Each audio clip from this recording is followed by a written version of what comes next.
Buenos días, nosotros somos el grupo 5 y le estaremos hablando sobre el tejido epitelial. Los integrantes de este grupo son Jazmín Heidi Gómez Martes, Maite Piña, Francis Norberto García y una servidora, Ana Andreina Vázquez. Buenos días, mi nombre es Jazmín Gómez y yo voy a estar hablando acerca de las generalidades del tejido epitelial, sus características y cómo se clasifican estos. Cabe destacar que el epitelio es el tejido formado por una o varias capas de células unidas entre sí que puestas recubren toda la superficie libre del organismo y constituyen el revestimiento interno de las cavidades, órganos, huecos, conductos del cuerpo, así como forman la mucosa y las glándulas. El tejido epitelial es un tejido avascular que está compuesto por células que recubren la superficie externa del cuerpo, como ya dije, y revisten las cavidades internas cerradas. El epitelio también forma la porción secretora de las glándulas y funciona como receptor sensorial, el olfato, el gusto, el oído y la visión. Las células que integran los epitelios tienen tres características principales. Estas son que están dispuestas muy cerca una de la otra y se adhieren, o sea, mediante uniones intracelulares especializadas y que tienen una polaridad funcional y morfológica. En otras palabras, las diferentes funciones se asocian con tres regiones superficiales, que son la superficie libre o región apical, la región lateral o región basal. Las propiedades de cada región están determinadas por lípidos específicos y proteínas integrales.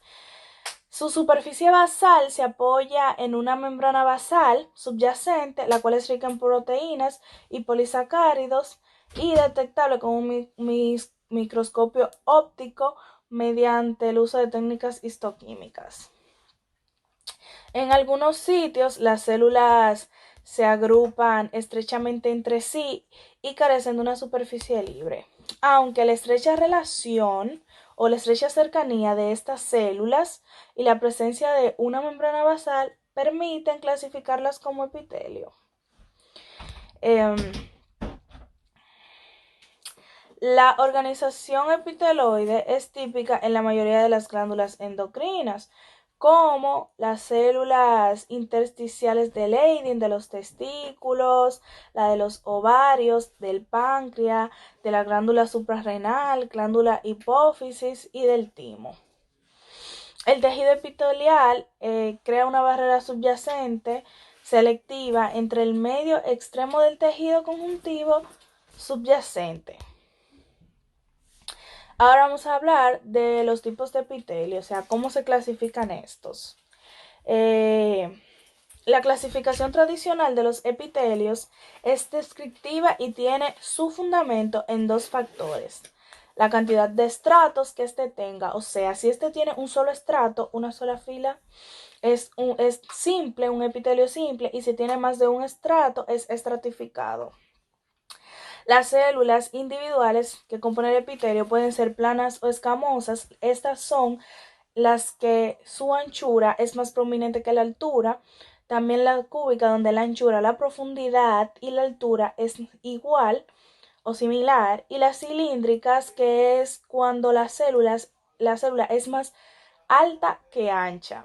De esta forma, al describir la cantidad de estratos celulares y el aspecto morfológico de estas, podemos clasificarla de manera más fácil. En un epitelio estratificado, la forma y la altura de las células suelen variar de un estrato a otro, pero solo la forma de las células que integran el estrato más superficial sirve para la clasificación del epitelio. Por ejemplo, el epitelio estratificado plano se compone de más de un estrato celular y el estrato más superficial que contiene células aplanadas o escamosas. En algunos casos, un tercer factor, la especialización de la región apical de la superficie celular, puede añadirse a este sistema de clasificación. Por ejemplo, algunos epitelios simples cilíndricos se clasifican en simples cilíndricos cuando la región celular apical contiene cilios. El mismo principio se aplica al epitelio estratificado plano, en el cual las células más superficiales pueden estar queratinizadas. Así, la epidermis se designa como un epitelio estratificado plano cornificado debido a la existencia de células queratinizadas en la superficie. El epitelio pseudoestratificado y el epitelio de transición son clasificaciones especiales de epitelios. Existen dos categorías especiales del epitelio pseudoestratificado, que son el epitelio pseudoestratificado y el epitelio de transición. El epitelio estratificado aparece con un aspecto estratificado, aunque no todas las células alcanzan la superficie libre, pero todas se apoyan sobre la membrana basal.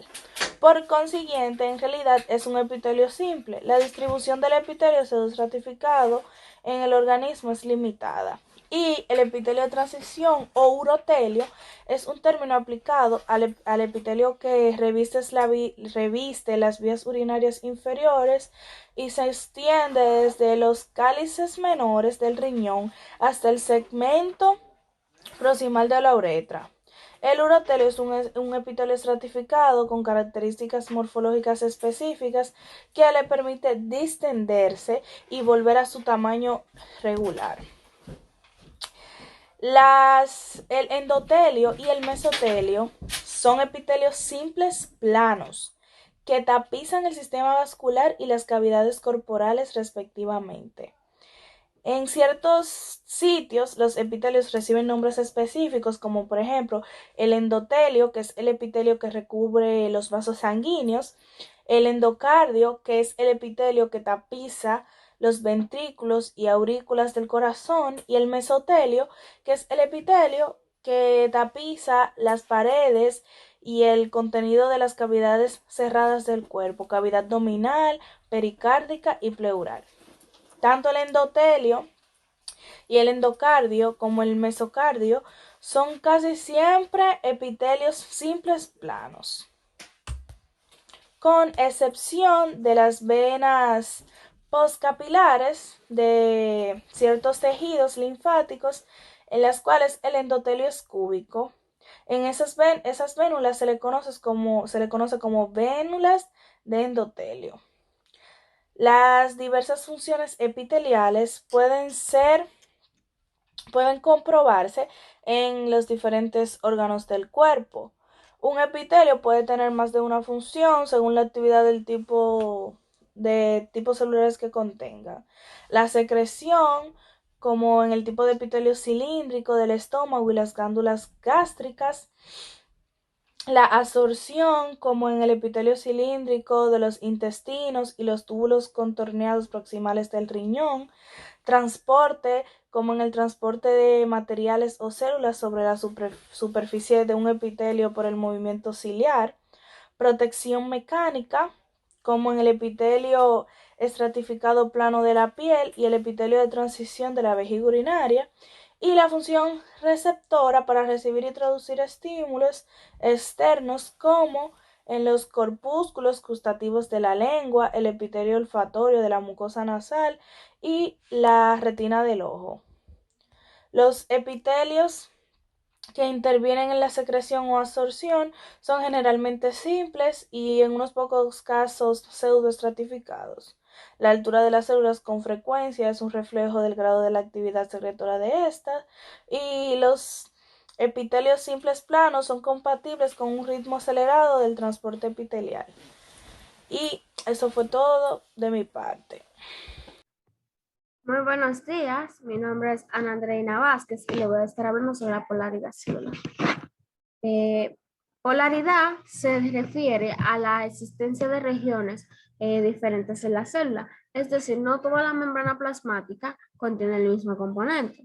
Entonces, en las células epiteliales la polaridad está definida por una región apical, una región lateral y una región basal. Cada región posee características biofísicas específicas. Estas características y la disposición geométrica de las células en el epitelio determina la polaridad funcional de las tres regiones celulares. En la región libre o apical, esta región está dirigida hacia la superficie exterior, como podemos ver en la imagen, que está sobre encima, o sea, la superficie de toda la membrana.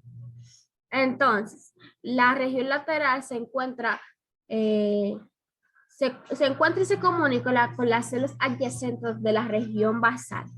O sea, la región lateral está sobre encima de la lámina basal, o sea, es todas las células que podemos ver en la imagen. Entonces, como esta se apoya sobre la membrana basal, esta fija las células al tejido conjuntivo subyacente. Entonces, el mecanismo molecular que establece la polaridad en las células epiteliales es necesario porque crea una barrera totalmente funcional entre las células adyacentes. Entonces, los complejos de unión se forman en las regiones laterales de las células epiteliales. Estos sitios de adición especializados no solo son responsables de la fijación firme entre las células, sino que también permiten que el epitelio regule los movimientos paracelulares que regule los movimientos paracelulares de los solutos a favor de sus gradientes electroosmóticos. Entonces, además de los complejos de unión,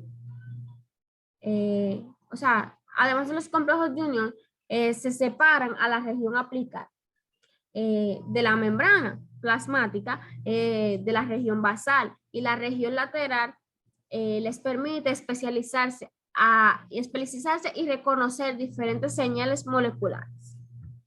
Entonces, ahora le estaré hablando sobre las especializaciones de la región apical. Son modificaciones que comprenden la membrana. La membrana la membrana citoplasmática, la membrana citoplasmáticas especiales en su superficie para llevar a cabo diferentes funciones. Entonces, además de la región apical, puede contener enzimas específicas, conductos iónicos y proteínas transportadas. Las modificaciones estructurales que tiene la superficie son las microvellosidades, los heterocilios y los cilios. Entonces, las microvellosidades son aspiraciones de la membrana plasmática con forma de dedo o en modo de cepillo. Como podemos ver en la imagen, parecen que son unos dedos, pero si podemos ver un poquito más allá, vemos que tiene encima como unas maneras como si fuera un cepillo. Esto sirve para aumentar el contacto de la membrana plasmática con la superficie interna. Si el epitelio es de absorción, las microvellosidades tienen el eje central de filamentos de actina. Si no fuera de absorción, el eje no aparecería así. Entonces, recubriendo la superficie hay unas cubiertas de glucásilis. Entonces, las microvellosidades son muy abundantes en los epitelios de absorción, como el epitelio intestinal y el de la córnea. Las microvellosidades se encuentran en el dominio de la célula epitelial, orientada hacia la superficie o a la luz del conducto que reviste. Entonces, los heterocilios son especializaciones apicales de la membrana plasmática presentes en ciertos epitelios, en ciertas células epiteliales. Se caracterizan por ser largas proyecciones con forma de apéndices, carentes de la movilidad. Estos epitelios carecen de uso de su movimiento. Entonces, aunque se asemejan a los cilios en su apariencia general, porque parece, más adelante van a ver los cilios, pero tienen casi una forma igual. Ellos se relacionan mayormente con las microvellosidades en su estructura interna y su función. Además de su falta de movimiento, siendo en algunas veces considerado como una variante de las microvellosidades. Visto en el microscopio, las microvellosidades se asemejan al pH de un pincel. Esto se debe a que estas ramificados y no están ramificados y no están y no todos son de la misma longitud, no todos son, o sea, del mismo tamaño. Entonces, el esqueleto incluye microfilamentos basados en las proteínas de actina, a diferencia de los microtúbulos de axonema, que están hechos de proteínas de tubulina. Se encuentran en el epitelio del epidímero, donde llevan a cabo la función de secretar un líquido llamado licor, que es un componente del semen y en el segmento proximal del conducto deferente, y algunos tejidos sensoriales como la retina, el oído interno o neuronas olfáticas. Entonces, los cilios son estructuras celulares que se caracterizan por presentarse como apéndices cortos, como un aspecto de unas pestañas, como podemos ver en la imagen.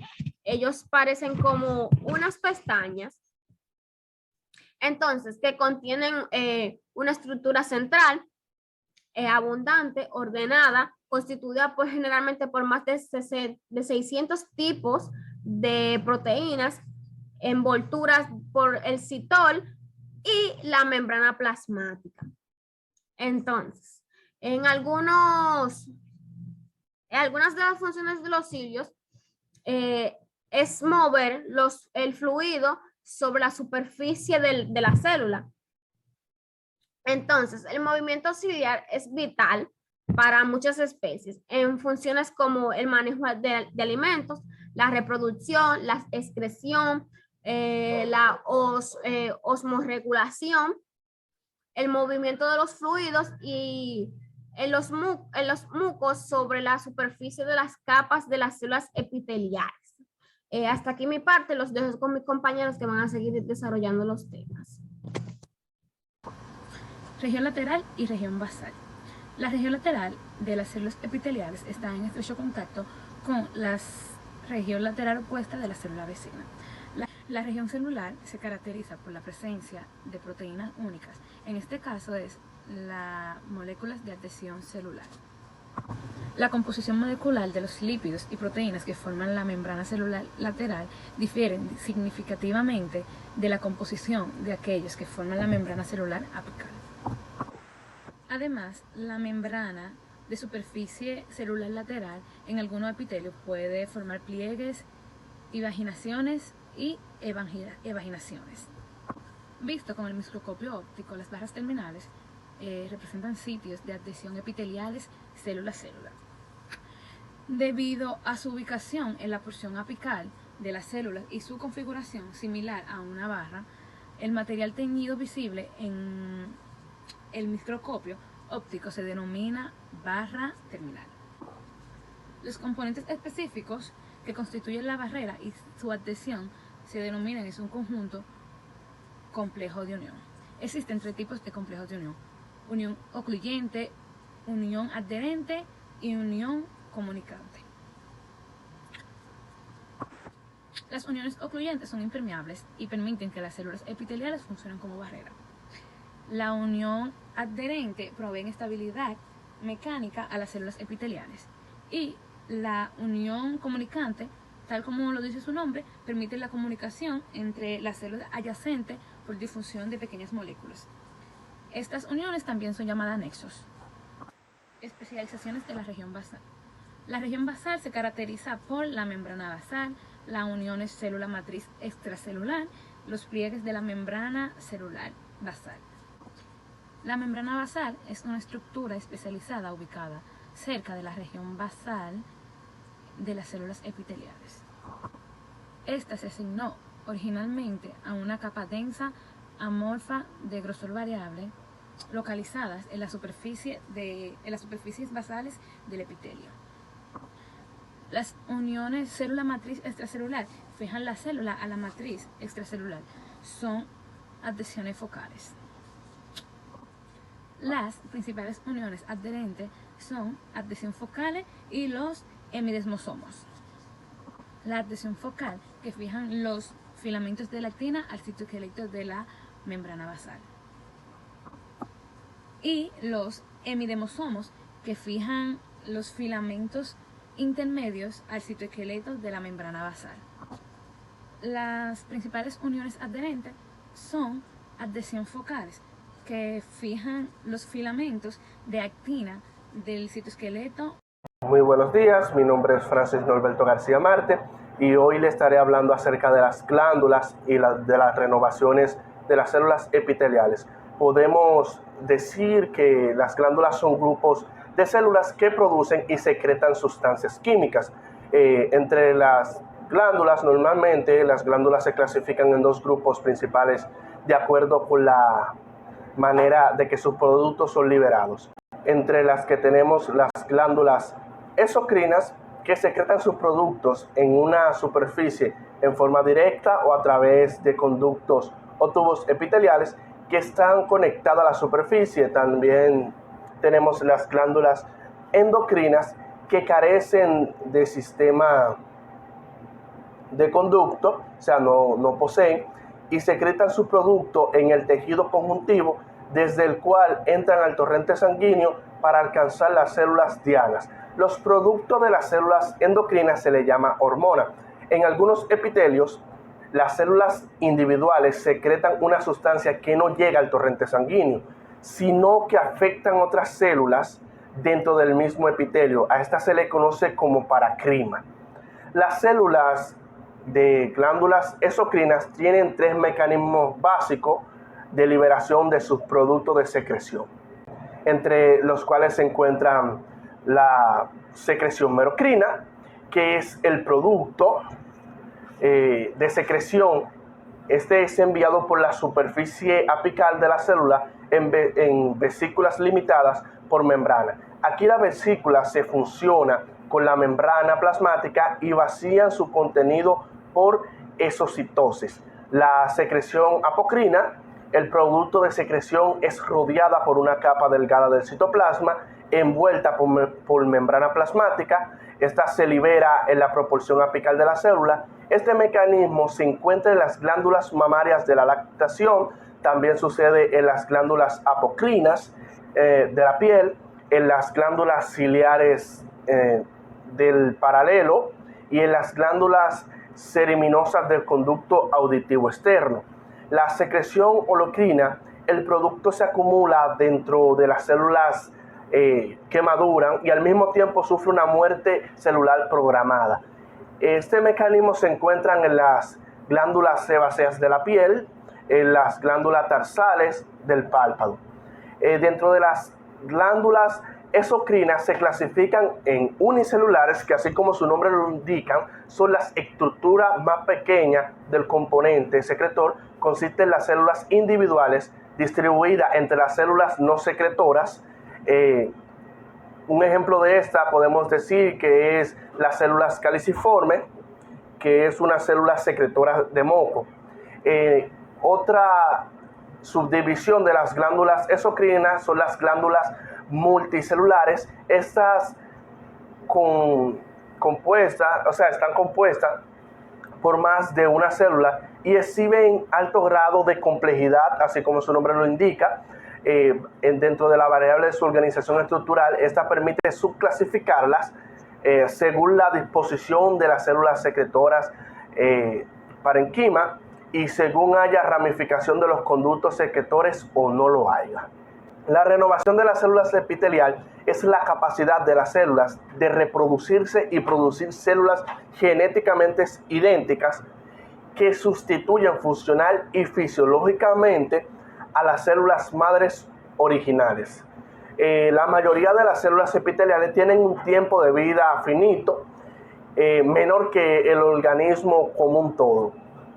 Los epitelios de revestimientos y los epitelios de muchas glándulas simples pertenecen a la categoría de poblaciones celulares de renovación continua.